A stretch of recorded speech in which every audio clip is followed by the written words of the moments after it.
Good morning, everybody. So I know it's Monday, and I want to just say, sounds kind of strange, or not strange, but I want to say I hope everybody had a good weekend at least.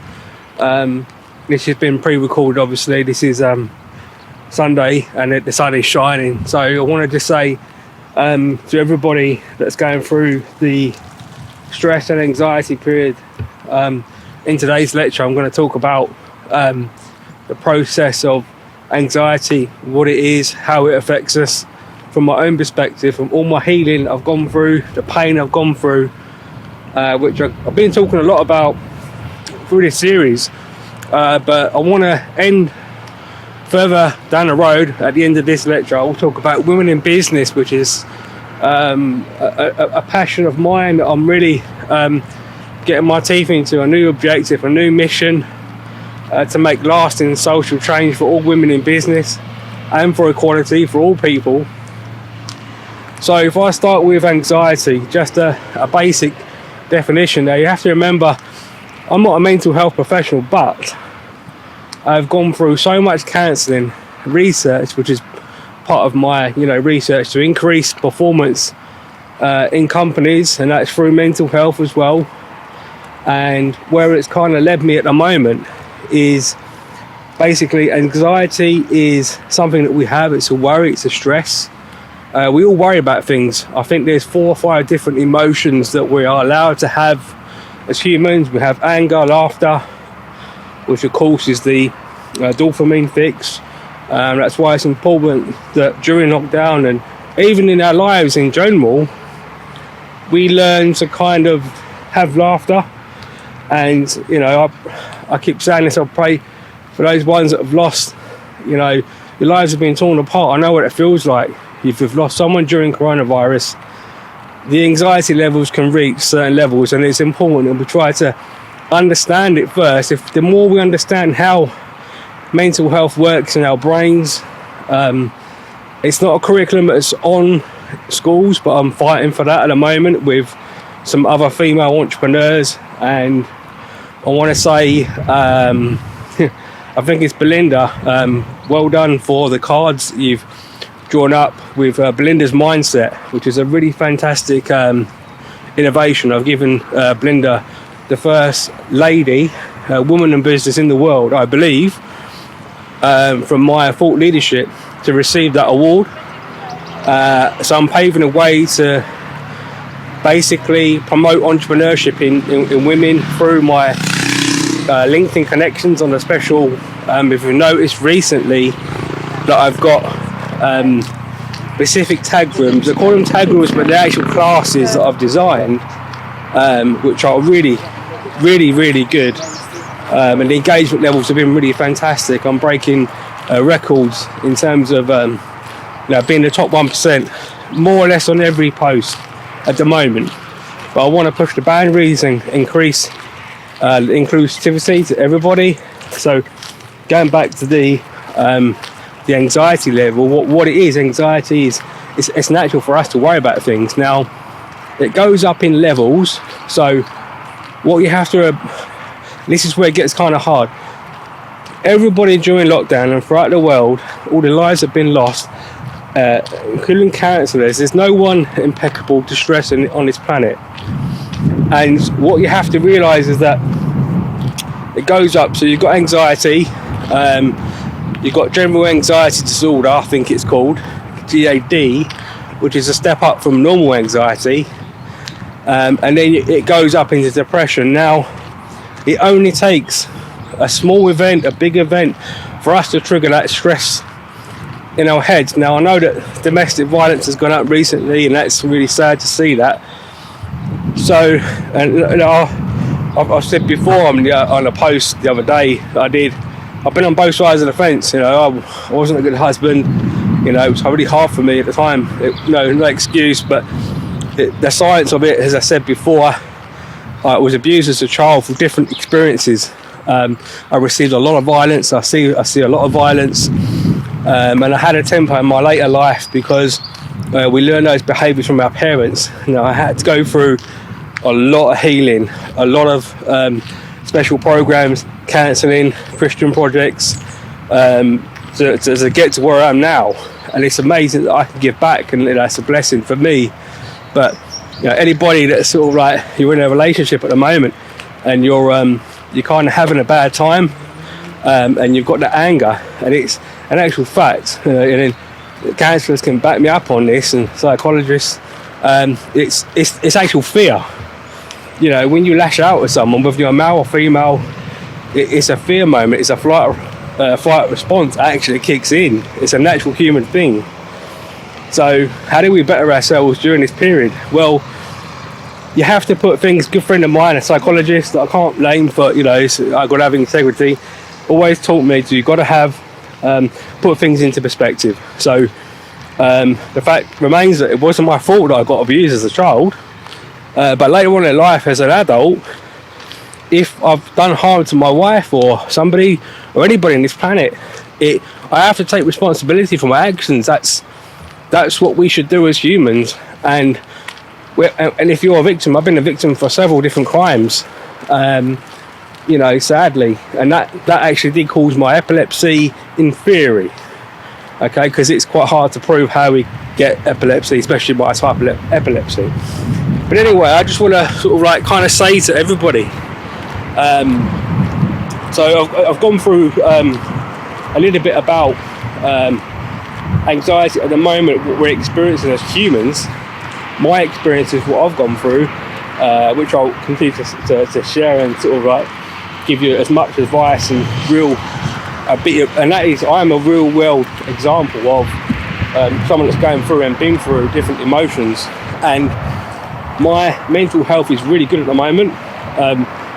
I'm living in lockdown the same as you. I'm out, I'm enjoying the fresh air. I have my challenges, I'm living in a difficult house. We don't always get on, but that's part of life. We've got to have community. One of the things that we can do to lower our stress is that it's about human relations, and if you are a victim of violence or anything like that, first of all, it's pointless me standing and saying don't blame yourself. You're going to go through, like I did for many years, for different things, for my sexual abuse, my temper, and my marriage, that you blame yourself. You're going to go through that period, and even now. And where, obviously, if you are in danger, you have a right on this planet, under the UK law as well as other laws around the world, to live in peace. But there is a wrong perception out there in the media. I believe that as soon as someone has done something, we get our guns out and we throw rocks at them. We all make mistakes in life, and I'm not making excuses for anybody, but the natural human, the way, not to be too religious, and there is science to back this up, the way that our bodies and our minds are made is that if I'm walking down this path right now and somebody could run up to me and punch me in the face, okay, it might happen, I hope it doesn't, but I could respond to that by getting into a fight, or just saying, look, why did you do that? That's wrong.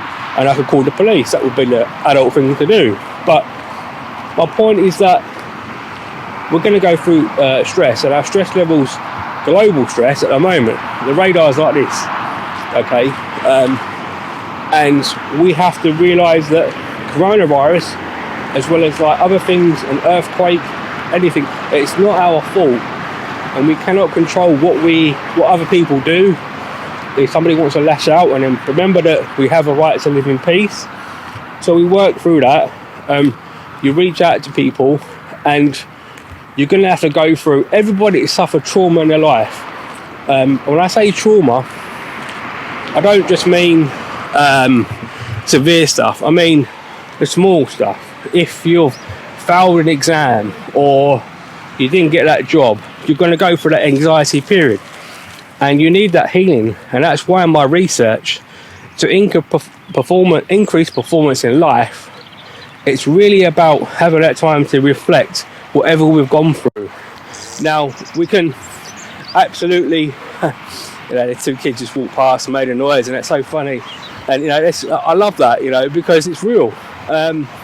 But anyway, the reflection is that we should spend time not more, but in a more of a, let's say, methodological way of putting things into perspective. Now, what I love about this new entrepreneur, and I'm not, and I'll be supporting lots of entrepreneurs over the next couple of years and further, is that she has been able to develop these specific learning cards where you've got a curriculum, and anybody that wants to work in the health, salon, beauty, healthcare industry, I think I got it right.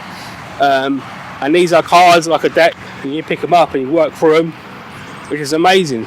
And that's a better method, according to my research, than actually going through all these different gamification programs online.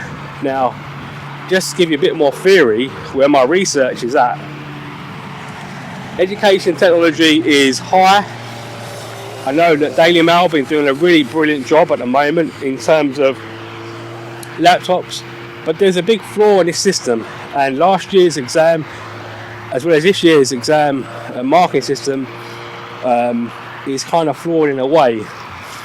Even though if I'm a teacher, which I was, and I predict your grade, and I say, right, based on evidence and got in front of me, I think that you will actually score a 1, because it's number systems now in the UK, and that might be kind of right, but you cannot 150% or 100% predict the exact score someone's going to go through in an exam. So someone might go in the exam and they might do exceptionally well, and you didn't see that as a teacher. So that's where there's a flaw in that system. But going back to technology and education, we seem to have forgotten the reason why we're in this other pandemic of education, and it is solvable, is because we're relying too much on technology, and we produce all our classrooms based on digital learning, and that's fine. We need innovation, but having said that, if you go down that road, you're limiting the literacy skills and other skills. I can do more teaching and learning with one sheet of paper than any platform on this earth, and I'll stand by that in any classroom. Okay, students are saying, and parents, we need laptops.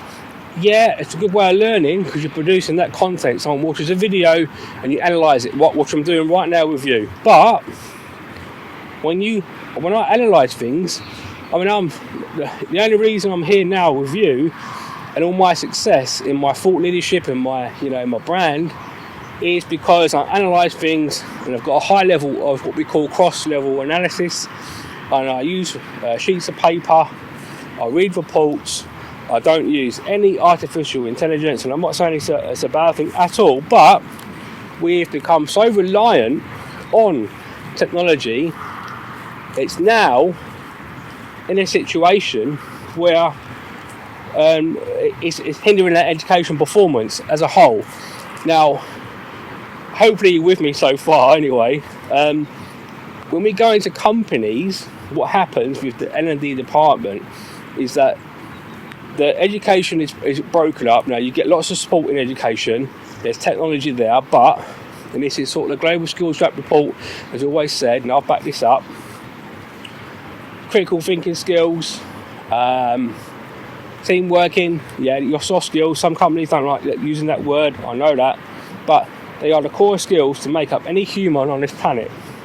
My ability to reflect on my performance doesn't come from artificial intelligence, it comes from up here, my emotional intelligence. And I'm saying to you right now, we need to reverse the education curriculum and change it quite a lot, to getting back to analysing text. 20, 30, 50, 60 years ago, didn't have laptops. We've got some of the smartest people on this planet that don't even understand or need to understand artificial intelligence. And I'm not picking on AI, it could be any technology. Pen and paper, analyse things, break it down, SWOT analysis. And we've really lost that in our education system. And I hope that peace and education are making a note of this, because if you want to make a difference, lasting change, social change, like I do with women in business, with education, it needs radical changes. It really does. So I'm on this beautiful lake again. It's dry today, so I'm not going to fall over. I say that now. But thank you so much for watching, everybody. I think that we're in a really great time now. And you're thinking, how are we in a great time? We're in lockdown. We have to remember that the more time we spend redesigning and learning how and why things have happened, understanding more about mental health in our own life, not just as companies. And that's the thing. If you are a learning designer at the moment, if you're a thought leader, if you're a CEO and you're trying to increase performance in your company, or you're a school head, anywhere in life, we've got to redesign curriculums. I truly believe, and I stand by this, I said this last week, I believe, education is going to be the way for us to move forward as humans. We do need technology. Technology does increase our performance in a lot of different areas, but we've become too reliant on it, and now we're scouting around for laptops. And it's like the film in Top Gun, which I've used last week as a thumbnail. We've lost our fighting skills, our core skills as humans, to actually go through and analyse different bits of information for us to learn more in life. So I'm Stephen Fahey, that's it for me. A nice long one, the sun is shining. Maybe I'll get a suntan today, I don't know. I hope you enjoyed it today. I love you all.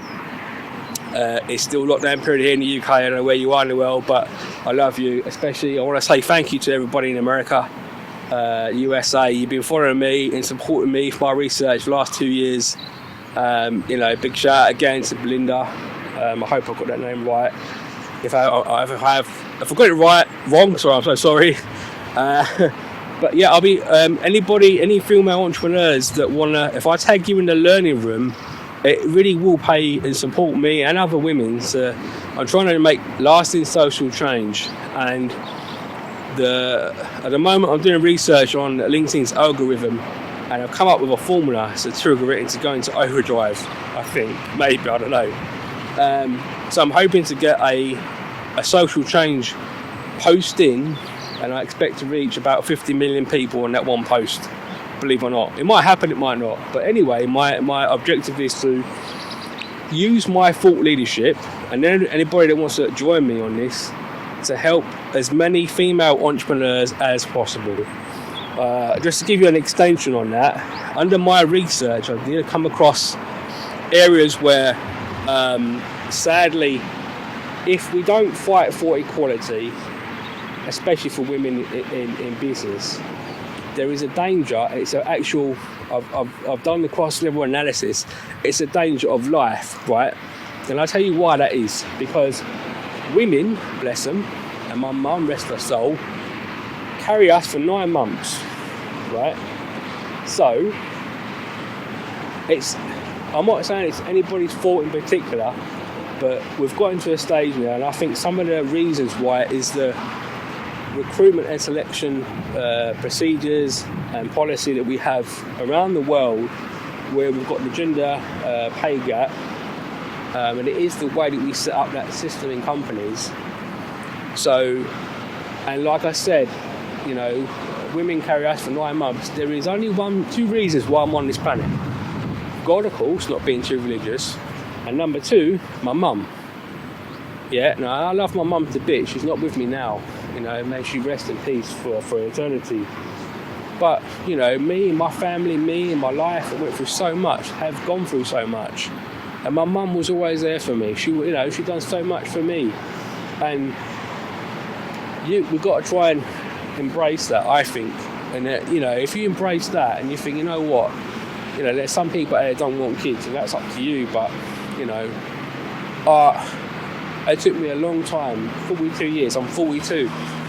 And it took me a long time to realise that, in the Bible, not being too religious, it says we've got to give respect to women, because if you love your partner, if you love people, anybody really, we only get better in life when we work together.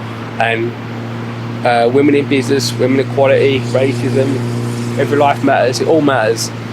So I'm here with you, Stephen Fahey, founder of the Learning For You brand, and I just want to say thank you for watching today. It's been a long one, but I've enjoyed talking today. The sun is just basking down on me, it's absolutely beautiful. Let's go out there, just have a little look for you guys. I showed it to you last week, this week's looking really nice. So there you go guys, so beautiful there. So you take care everybody. I'll see you next week or during the week. Connect with me if you need support in your business. You've got a business plan. I'm growing the world's largest personal brand. I can promise you with my research and my new scientific theory around the algorithms on LinkedIn and where my research is going, by the end of this year I will have around 200 million followers, not because I want to make money, because I want to fight for equality, I want to fight for women in business. I just want to help people on scale with my thought leadership and my research and my brand. So please join me in, I call it the rebellion. Right? I'm a big Star Wars fan. I said that the other day. The rebellion, you know, it's just love Star Wars really, but stand with me and connect with me, and I'll support you as much as I can, and we shall move forward in life together, and we shall help people. We shall open the doors for every woman, every child, every man on this planet to have, you know, a chance in life. We're gonna have our bad days, we're human, that's how God made us. But if we keep on pointing fingers and blaming and shouting and screaming, like I said before in this series, we're never going to move forward. So again, I'm Stephen Fahey, loving you, love my friends, all my LinkedIn followers. I'm here for you. So please join me every week on this episode of Walking in Health, Success and Stress. Connect with me on LinkedIn. That's my focus at the moment. If you get tagged in the learning room and I put you in the competition, I've already given that one award. And I would dare say by the end of this year,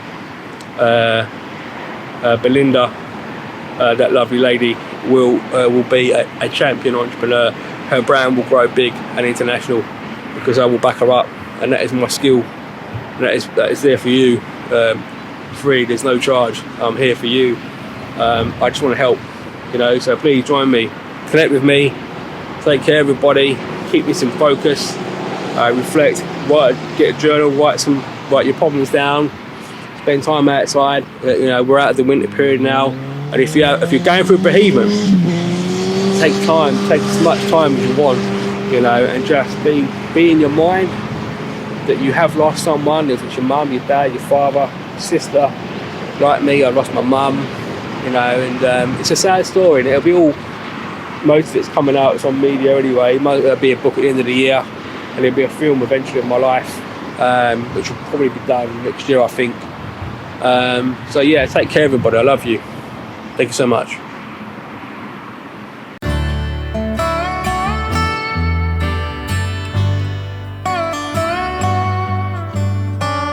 Why do you leave me lonely when you know I'm bad at being alone? I'm stuck in the past, you told me.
I do.